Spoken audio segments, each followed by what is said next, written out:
No, it's two. This gentleman just came down from somewhere else to take some pictures. Oh my God, Ted, this is just like so cool. Hey, that's him. Where's that?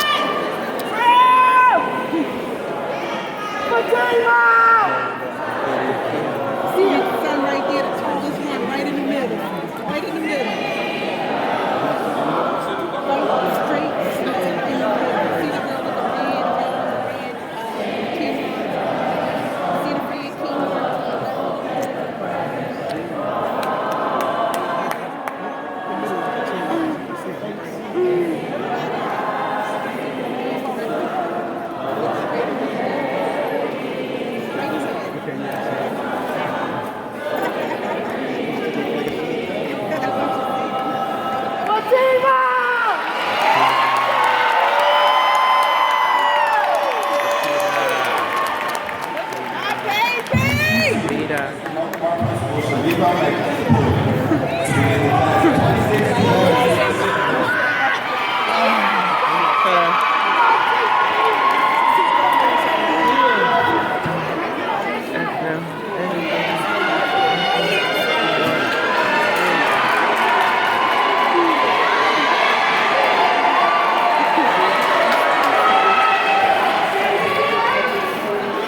Good morning. Welcome to our sixth graduating class. To begin, I would like us to have a moment of silence for the parents of our students who have passed away over the years.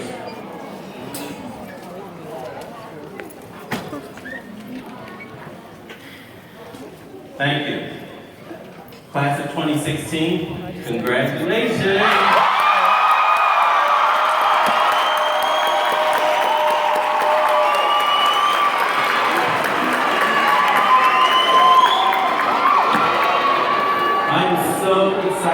To know that the world is about to receive some of the best leaders, thinkers, scholars, and activists that our city has to offer.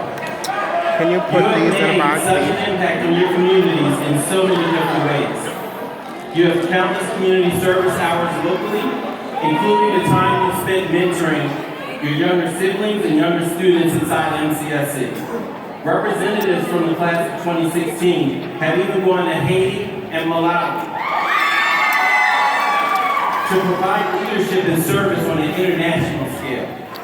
You have been problem solvers and deep thinkers.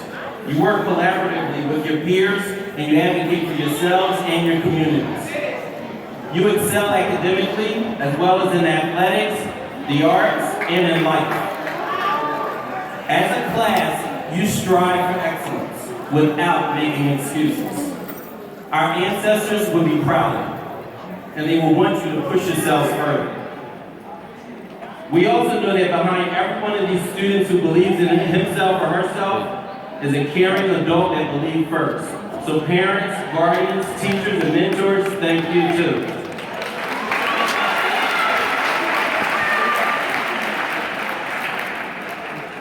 The Maasai people of Kenya have agreed. One that would behoove us to ask each other in Philadelphia. Kasidia and Geta. It means, and how are the children? It is a litmus test for how the school community or society as a whole is doing on behalf of students and youth. The response will be telling as far as how we are faring as a community to address the needs of our children. And as you are transitioning, know that we will always be judged with how you are doing. And we are poised to support the next leg in your race. Schools are known by their students, and conversely, students are associated with their communities. We are and will remain a community and embedded in each other's success. As you continue on your path, strive to remain socially conscious, politically active, and community-oriented. Continue to look for opportunities to lead and serve those who need you. Show the world what a true shoemaker Puma scholar is all about. Show the world the resilience that runs through your blood and the genius and innovation that you have inherited and will build on. And know with surety that the shoemaker community will always be there for you. When I was younger, I wished I was part of the Black Panther Party. I thought I could have been more, yeah, I should have been. I thought I could have been more effective in fighting for social justice in the 60s and the 70s instead of the 90s. But then I realized my role in the civil rights fight is right now. Yours is too. I recently read a book. If you ever wondered what it would be like to live in the civil rights movement, look around. You're in it right now. You have seen the effects of white supremacy. You're expected to make contributions to society to eradicate it. You have seen hopelessness. Be the light for others. You have seen negativity. Be the change you wish to see in others. As you enter your next chapter, make sure that continuing to educate yourself about your world, your community, and about yourself is paramount. The fight cannot be done effectively without education. The revolutionary Assad Shakur said, no one is going to give you the education you need in order to overthrow them. So don't expect white supremacy to provide you with the tools to eradicate it. Education, community organizing, determination, self-discipline, and faith are some of these tools that you will need. And you've already started doing these. Your role and your mission is to continue to work on yourselves and to lift others as you climb. This is the expectation regardless of your chosen field and regardless of where you reside. You are always responsible for the well-being of your community. And constantly ask yourself and your community, Kasedian and Geta, Shukru, we love you.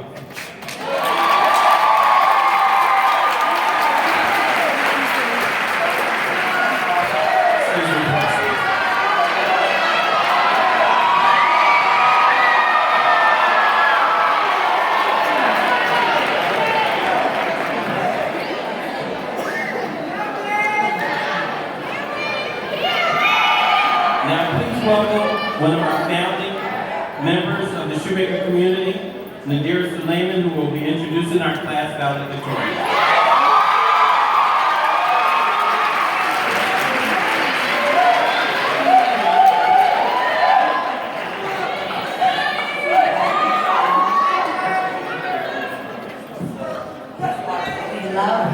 We love you. All right. These days, as a social emotional learning teacher, I teach my freshmen to begin with the end in mind. To envision themselves 4 years down the road in caps and gowns, turning their tassels from right to left. Studying in the wee hours at night in the library. Or exploring their careers, be it in the lab or on the stage. They will need to envision their promising futures so that when everyday struggles threaten to blur their vision, they will not lose sight of the goal. They will not lose sight of the dream. For our valedictorian, for Dawes Hobbs, USC was the dream. And for me, her 9th grade English teacher, for Dawes becoming valedictorian was the dream. Back in freshman year, I would always say, for Dawes, we all know you're going to be #1. Let's write the speech today, and then you can practice it for 4 years. And she would smile shyly at me and shake her head. Every year, when we packed report cards, I would check her GPA up against her rival. I'd say, remember our goal, defeat Museum Jeter at all costs. Did she buckle under all this pressure? Did she at times feel unsure of herself? Did she ever lose sight of her dream? Absolutely not. If she ever thought of relenting, I would tell her, like I told 2016, read the shirt. Excellence, no excuses. Excellence. The quality of being outstanding or extremely good. One has to embody these qualities day in and day out for many years to become the valedictorian. One has to surround herself in good, thoughtful, and encouraging company, all the while distinguishing herself from her peers. No excuses. There are a million reasons why she should not have been able to do it. Many students say they want to be valedictorian, but to exhibit the grit and tenacity it required to take down Museum Jeter is another. But for Dawes, like the class of 2016, kept her eye on her maroon and gold dream, and she held herself accountable year after year. And now, victory is ours. I mean, hers. And here we are, at the end, and ironically, at the beginning. For dogs, I have sincerely prayed for this moment, for your moment. Be proud of yourself, but not too proud because no one loves a braggart. Keep your head high, but not too high so that you won't lose sight of the road ahead. And remember, the reward for good work is more.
We may even feel at times worthless and undervalued.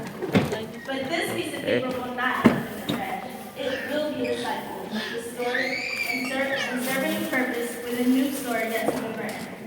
In the next phase of our lives, we also have a chance to redefine ourselves and take advantage of opportunities. In fact, we already began to do so. We have graduates attending Penn State,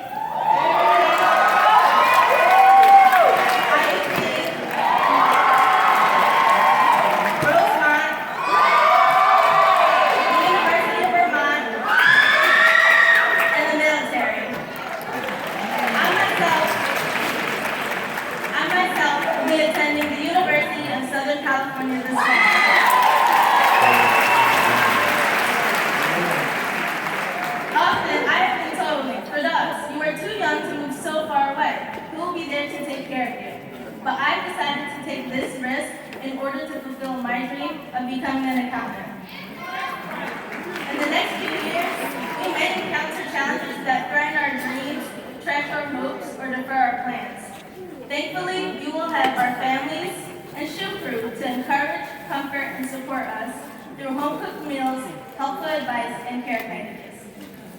But even in those moments when no one picks up the phone, I want you all to remember this quote. Just because you're trash doesn't mean you can't do great things. It is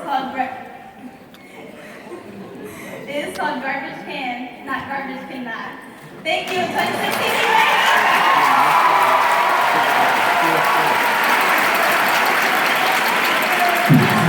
Our class of Auditorium is handed to the stage to introduce our keynote speaker.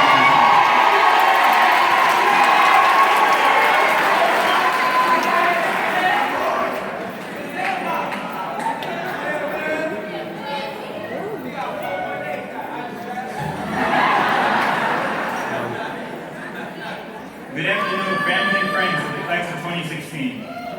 My name is Nicky, and I'm this year's Auditorium. Today I have the honor of introducing to you all our keynote speaker, M.K. Asante. M.K. Asante is a best-selling author, award-winning filmmaker, rapper, and professor at Morgan State University. He's most known for the book, Buck, a memoir, a story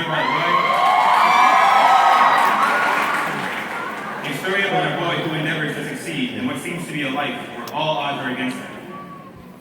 Professor Asante was born in Harare, Zimbabwe, and is the son of scholar Molefi Kete Asante and choreographer Kariamu Welsh.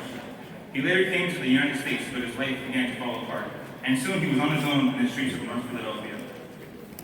In a sea of drugs, sex, and violence, M.K. Asante almost lost himself, but he found his latent talent for writing, which gave him a purpose in life. He pulled himself up out of deep waters and used this passion for writing to propel him towards a goal that would soon change his entire life, to educate himself so that he could educate others. Like Professor Asante, I too was born overseas. When my father passed away, my family was forced to move to the States. Such a tragedy was a wake-up call. It was time for me to become the man of the house and help care for my younger siblings. It was my turn to educate myself so that I could educate others. Unfortunately, I too became lost along the way. But also like Professor Asante, I found something that brought me back. Something that allowed me to be the role model that my brothers and sisters needed. I found a passion for music that driven me to the success I am today. Without music, I wouldn't be standing here tonight. We've all encountered obstacles in life. We've all been at that moment when it seems like we can't find our way. We've all felt like giving up at one point in time. But no matter how lost you may be, you can always find your way back. There is always something or someone you can look to for guidance. And on your way back, you'll learn things that will make you a better person. Professor Asante is a clear example of just that. He's made it from rock bottom to the top, and he's still a rising star. His struggles have made him the man he is today, and we should learn from his experiences he shared with us, through his voice, his writing, and his music. Without further ado, please give a warm welcome to MK Asante.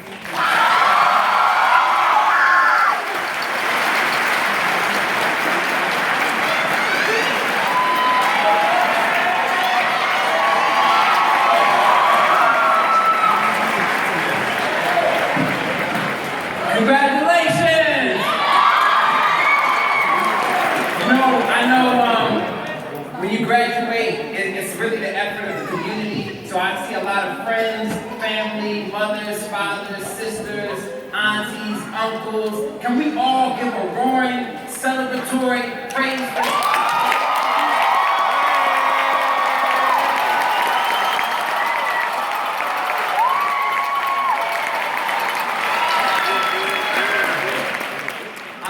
so proud of you all. I've been into, the shoot crew. The shoot crew inspires me. Does the shoot crew inspire you? The shoot crew inspires me. I'm very inspired to be here, to see you all. I see myself in you. There's another African proverb that says Ubuntu. I am because you are, right? We all contribute to each other's success, right? We all are interconnected. It's a labyrinth of interconnectivity. If I'm successful, it helps you be successful. Your success helps my success. So we're all connected in this thing, and it's an honor to be here today and to witness this. Thank you. I want to tell a quick story. I was in a prison a few years ago outside of Philly, and I did a writing workshop with these brothers. And at the end of the session, I went to the cells to see where they spent the bulk of their days and nights. And there was a brother in there that was particularly gifted. This guy, he was such an amazing writer. He was so talented and so sharp. And when I got to the cell, I saw that he didn't have a bed. And I got real mad, because I'm thinking like, they're trying to take his bed away, deprive him of what he needs, right? So I got upset and enraged. And then I asked him about it, and he started laughing at me. And he said, no, and he looked underneath his bunk, and he showed me that he had a little flimsy mattress. He said, no, man, I got a bed, I just don't sleep on it. So then I got confused, because I'm like, why don't you sleep on the bed? Like, why you got beef with the bed? I don't get it. And he's like, he gets real close to me, and his eyes grow with intensity, and he says, MK, I don't sleep on that bed because I can't trust comfort in a place like this.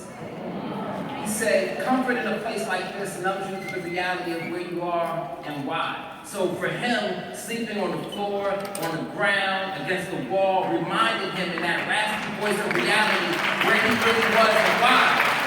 And that led me to a profound moment in my life where I came up with a mantra that I want to share with you. The mantra is, when you make an observation, you have an obligation. When you make an observation, you have an obligation. So when we ask ourselves, how come we don't have this, or why don't it's because we haven't created it yet. I made a film with Dr. Maya Angelou, Auntie Maya. The film was called Black Candle. One day, I was sitting in Dr. Auntie Maya Angelou's house in Winston-Salem, North Carolina, and I said, how come, Dr. Angelou, we don't have a film that celebrates African-American culture in this way? And you know what her answer was?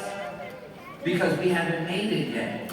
And so that's what we did. We made that film. And so that's what I tell you today. Transform all your observations into obligations. No matter what you go into, all the different fields, some of you are going to continue to study, and you're always going to be a student. Right? You'll always be a student. I'm a professor, but I'm still a student. I'm always a student. You'll always be a student for your whole life. And always take 2 sets of notes. When you go to the next level and beyond and through life, 2 sets of notes. And for all the young students out there today, 2 sets of notes. I find myself feeling as if I'm touching the ground and the ceiling. In schools that sometimes don't engage in healing, they simply open the rooms and trap me in rooms where I am consumed by hypocrisy. But hold up. Even Greek philosophers were the authors of their own philosophies. And the statues on campus be watching me. Washington, Williams, clocking me. As if to say my time's up. But I don't run laps on track. See, we run laps around the scholars of tomorrow because their new schools of thought are mediocrity histories borrowed. And they labeled us militant and black national radical. They might try to put your learning process on sabbatical. But don't apologize. Spit truth into those eyes that have been infected by those lies. Then they try to get us to see their point of view from a cat that look like me, but he don't walk like me, talk like me, or act like me.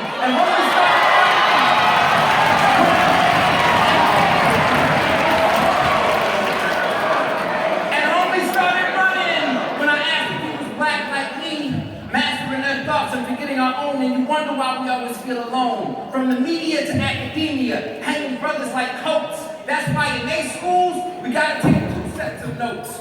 1 set to ace the test, and the other set I call the truth. And when I find historical contradictions, I use that first set as proof.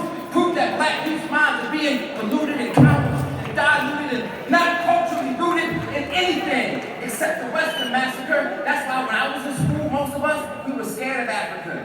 We viewed our mother's land through the eyes of racists like David Hume and Immanuel Kant. But Immanuel Kant tells me anything about a land he's never seen. A land rich with history, beautiful kings and queens. But they had us believe otherwise. The history they taught was built on high-rise lines. They didn't teach you that the pyramids of Vinny before Grecian walls were constructed.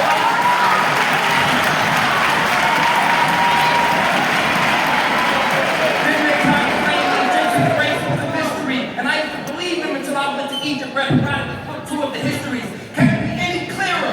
Black students, look in the mirror. You are a reflection of divinity. Don't let them fool you with selective memory. Walk high. Listen to the elders who spoke. Black students, brown students, all students, always take 2 sets of notes.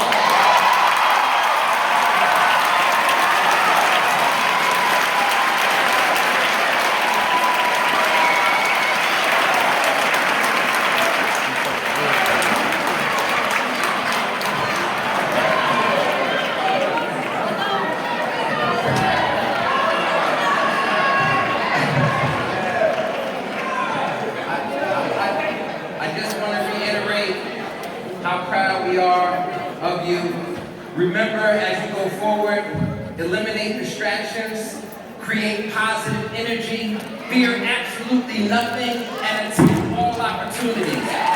Love y'all.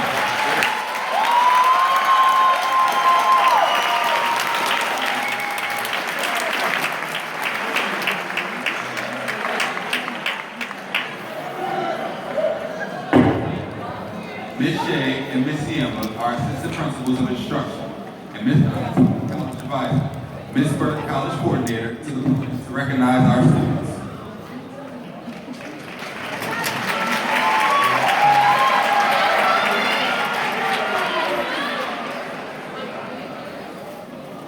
At this time, we would like to recognize the recipients of our department awards. When I call your name, please stand and be recognized. Excellence in Math is awarded to Ferdos Agos and Museum Sheeran.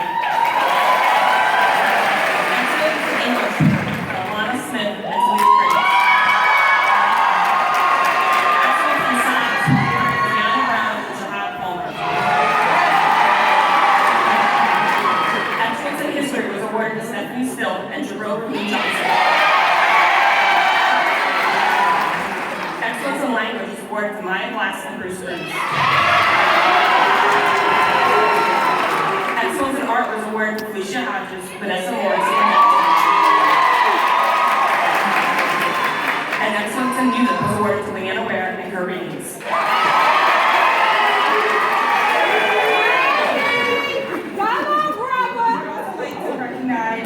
Students who have excelled academically here at Mastery Charter Schools. When I announce your cord, please stand to be recognized.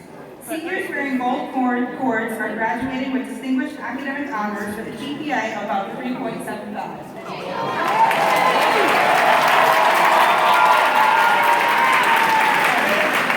Seniors wearing silver cords are graduating with high academic honors with a GPA between 3.5 and 3.75.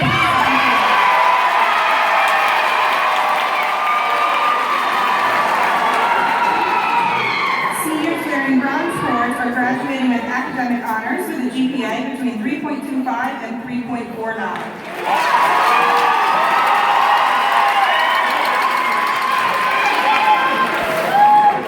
Seniors wearing the NHS light blue stole and cord are graduating as members of NHS in high standing.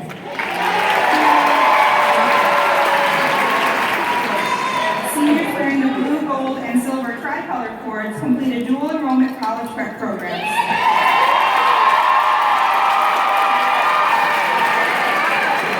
And seniors wearing the black, red, and gold tricolored cords earn prestigious scholarships covering at least 90% of their total college costs.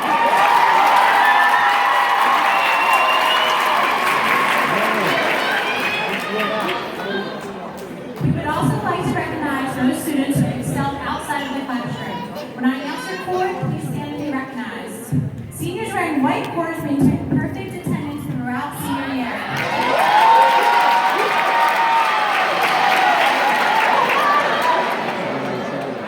Seniors wearing red cords exemplify excellence in school culture.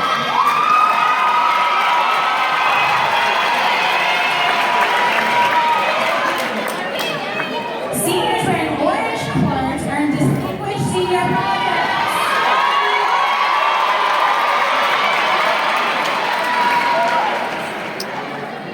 Seniors wearing black cords are graduating as varsity athletes.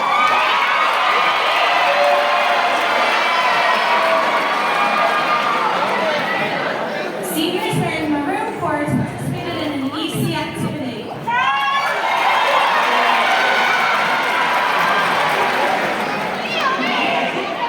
And lastly, seniors wearing red, white, and blue tricolored cords.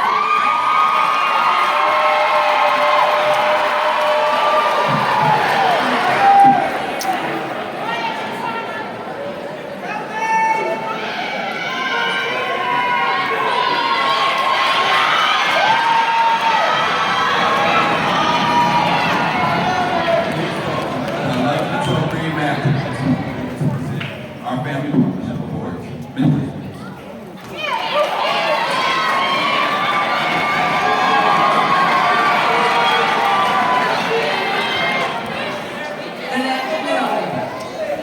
We would like to begin our presentation this year's Family Partnership Award by extending our most heartfelt thanks and our deepest expressions of admiration for all the families in the audience today for bringing up such amazing, resilient, and admirable young people.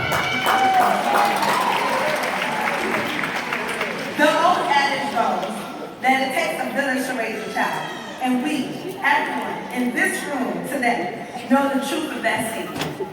Teachers and staff know that we would have never been able to teach your children if you didn't get them out of bed in the morning and into our building. We know that when your children enter the doors of 5030 Media, we have been given the charge of caring for the most precious thing in your life. We are honored and humbled to have been given this charge. Among the immersed community of families, we would have liked to extend a special recognition. These families are constant fixtures at Mastery Charter Shoemaker campus events, from basketball games to awards nights to parent-teacher conferences. These families are in constant contact with teachers